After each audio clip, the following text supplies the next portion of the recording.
שלום לקובי קורן, נשיא התאחדות תעשייני היהלומים.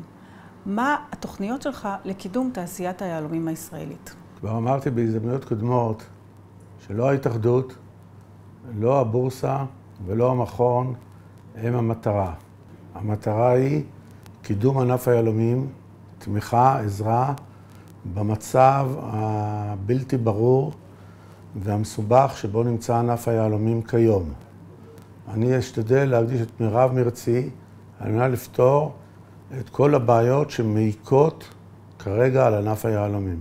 על איזה נושאים אתה מתכוון לשים דגש? יש 3 נושאים מרכזיים שדורשים טיפול דחוף. אחד, והחשוב ביניהם, הוא גמר המשא ומתן עם שלטונות מס הכנסה, מטפלת בו ועדת המיסוי הענפית, ויש התקדמות רבה בנושא, ואני מקווה מאוד שבעתיד הקרוב נוכל להגיע להסדר שיאפשר את המשך קיומו של הענף בארץ. הנושא השני הוא בעיית המימון שמעיקה על ענף היהלומים.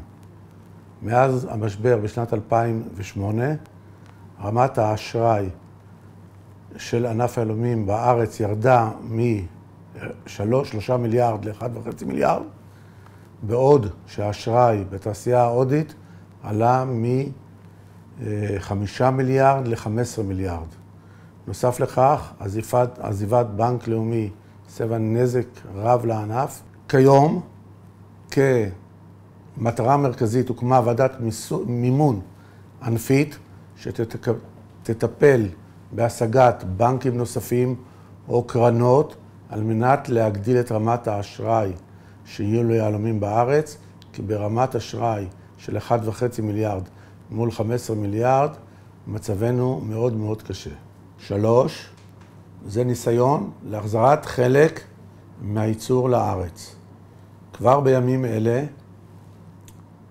הוחלט על ידי בורסת היהלומים על הקמת מרכז מודרני שישמש כפיילוט לייצור בארץ. ההתאחדות והמכון חברו לרעיון יחד, ויחד נשתדל להקים את המכון הזה על מנת שייתן אמון לתעשיינים בארץ שאפשר לייצר בישראל. קובי, כיצד מתקדם פרויקט מרכז הייצור? מרכז הייצור שהחל כבר בשלבי תכנון על ידי בורסת היהלומים, כיום אומץ, כמו שאמרתי קודם, על ידי ההתאחדות ומכון היהלומים, ויחד 3 הגופים פועלים להקמתו, הוקצבו כספים רבים על מנת שיהיה המרכז המודרני ביותר בעולם, ואנחנו מקווים שהמרכז ינחל הצלחה רצינית. הוא כנראה יחל את פעולתו ברבע האחרון של שנת 2014. כיצד ניתן להגביר את זרימת הגלם לישראל? כיום רוב הגלם בעולם נמכר באמצעות מכרזים. כמו שאמרתי קודם, הדבר הראשון על מנת להגדיל את כושר הקנייה שלנו הוא הגדלת האשראי על ידי הבנקים.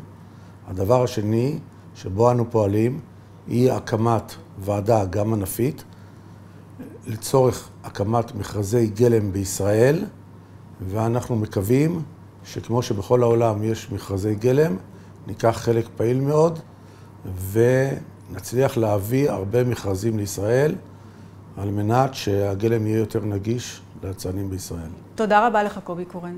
תודה רבה.